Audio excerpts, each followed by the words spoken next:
A verdade não pode ser transposta de um instante para o outro. Ela precisa ser redescoberta a cada instante. Ou eu a descubro agora ou não.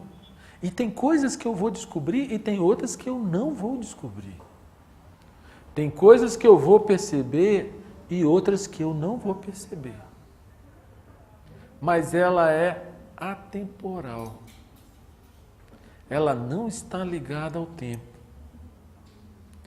É interessante observar que os próprios cientistas atestam que a maioria das descobertas da ciência ocorreu não nos momentos em que os cientistas estão lá nos laboratórios, empenhados, usando todo o seu intelecto para tentar entender alguma coisa, mas na maioria das vezes quando eles saem de férias, quando eles saem daquele ambiente, quando eles esvaziam a mente e vem o eureka, o insight, a percepção.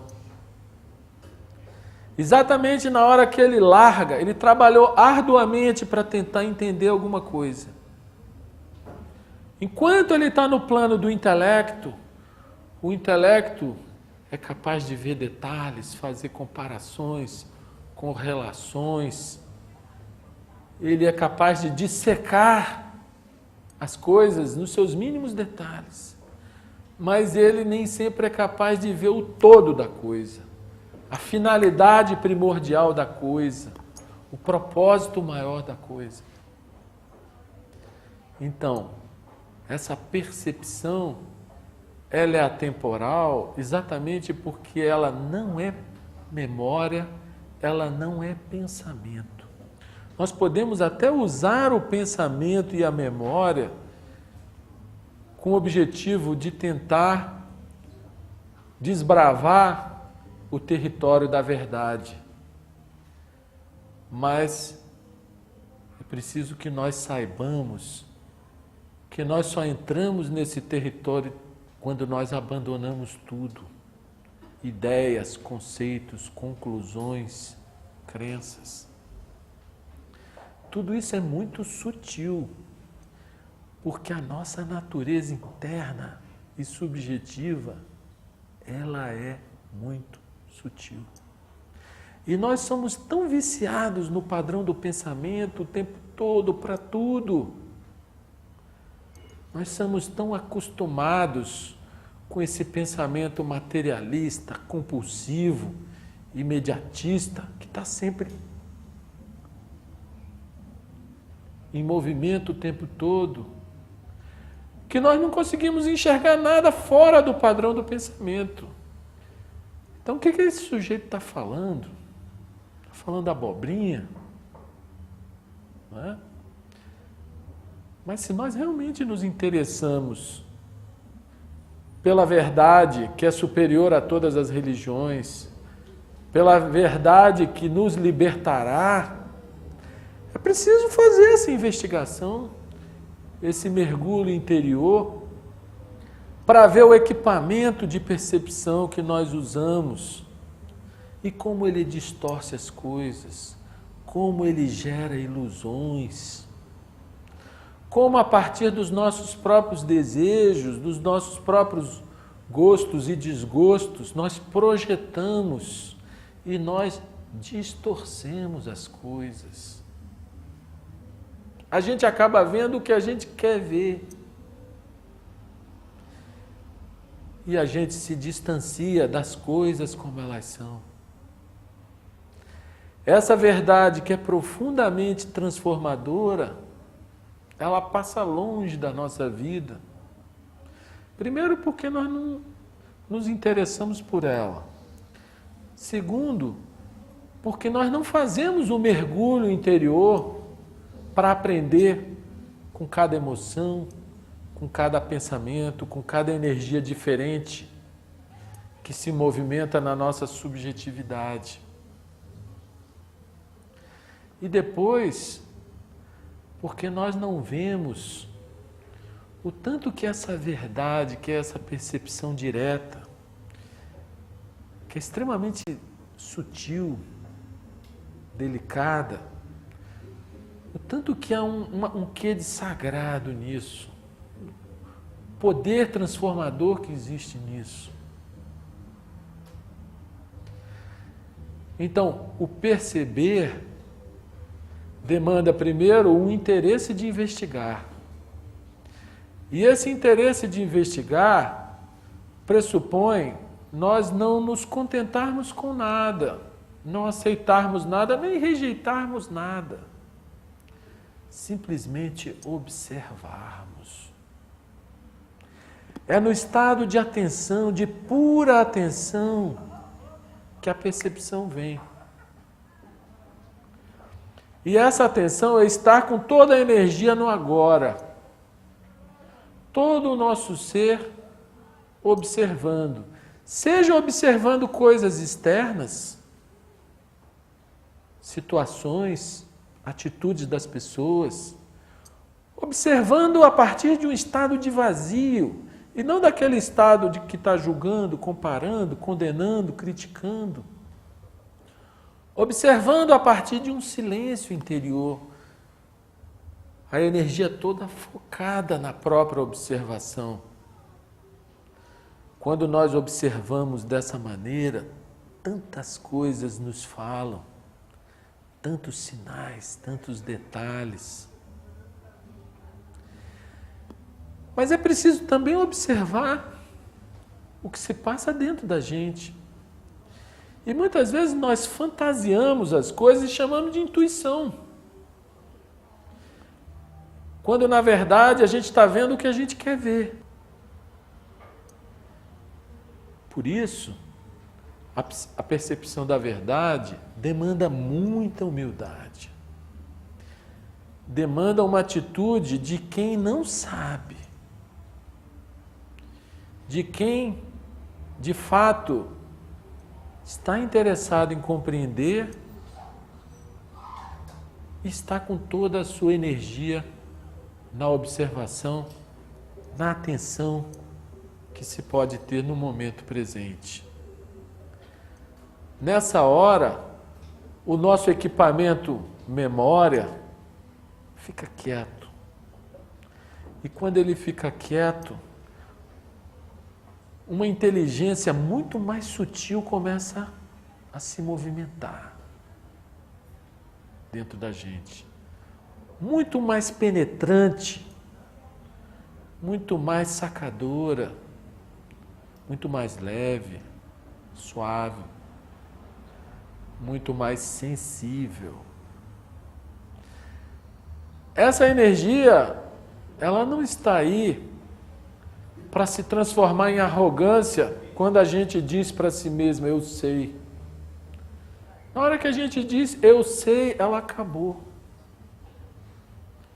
Porque a gente já transformou a percepção em memória. E a memória já é ontem. Porque a percepção da verdade é a percepção de uma coisa viva. Extremamente viva. A vida não é só a vida física, que a gente vê através da respiração, do coração batendo. A vida vem de uma subjetividade profunda e volta para uma subjetividade profunda.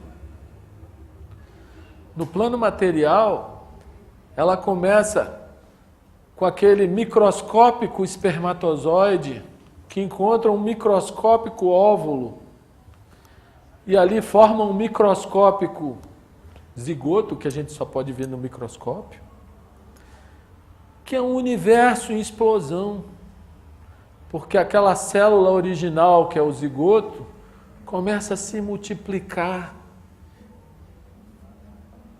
dentro de um padrão em milhões, em bilhões de células que formam o organismo.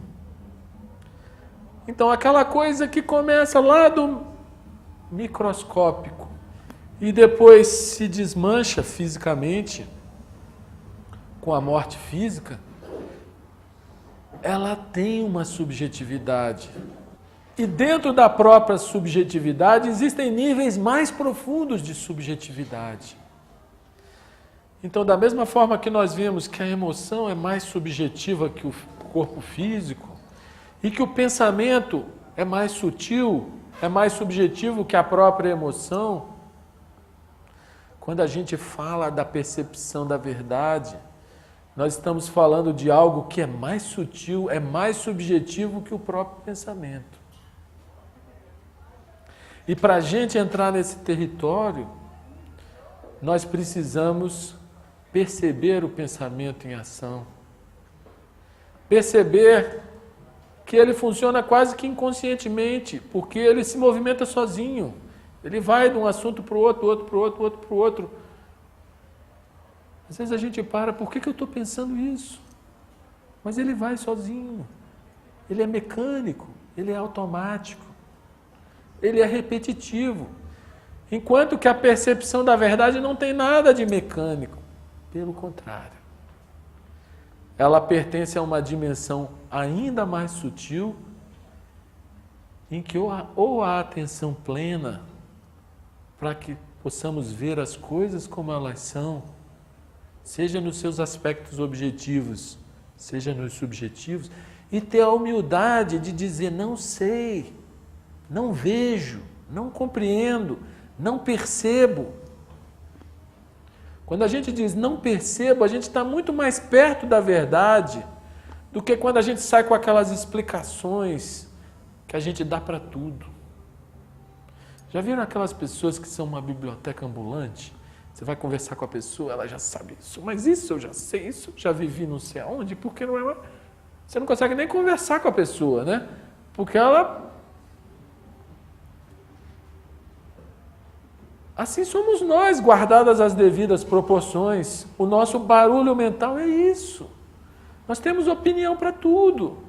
O tempo todo julgando, condenando, dizendo é certo, é errado, pode, não pode, deve, não deve. Se nós queremos adentrar no território da verdade, o mergulho precisa ser mais profundo. E a gente precisa, da mesma forma que a gente precisa observar a emoção, a raiva, a inveja, o medo, para que a própria verdade possa transformar essas emoções, os pensamentos também precisam ser observados. Observados com isenção. O que é mais difícil para nós, porque a gente não tem isenção para nada. A gente está julgando tudo o tempo todo. Não é? Então, simplesmente observar, ver aqueles pensamentos entrando e saindo. O simples observar vai fazer com que a velocidade deles diminua. Eles estão assim, pá, aí você observa, ele perde um pouco daquela energia mecânica, daquela eletricidade própria que o pensamento tem. Né? Então, observar o pensamento é o que permite o serenar do pensamento.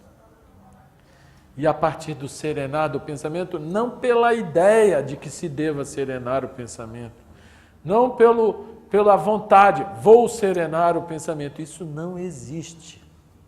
Porque quem está dizendo vou serenar o pensamento é o próprio pensamento. Logo, é o cachorro correndo atrás do rabo e ele não vai chegar a lugar nenhum, ele só vai criar mais confusão no pensamento. Mas o simples observar o pensamento, sem julgá-lo, sem acrescentar, nem tirar nada, essa observação, que é a atenção, ela permite que o pensamento se aquiete. E nesse aquietar-se, aquela inteligência penetrante aparece sozinha. Ela não é produzida pelo pensamento. Ela é inata a todo ser humano. Todo ser humano tem dentro de si um espaço infinito. Como diziam os gregos, homem, conhece-te a ti mesmo e conhecerás o universo. Mas esse espaço infinito só aparece quando há uma quietude interior. seja das emoções, seja dos pensamentos. E nessa quietude, algo que é profundamente harmônico, afetuoso, penetrante, compreensivo, tolerante. Algo que conforta não só a nós mesmos, mas nos faz agirmos com os outros de forma mais amena, de forma mais fraterna, cooperativa. As raízes do nosso ser estão nessa dimensão mais sutil. Mas não adianta falar sobre ela, teorizar sobre ela, dar palestra sobre ela. É preciso que cada um de nós se interesse por desbravar esse território. Para entrar nessa seara é preciso energia.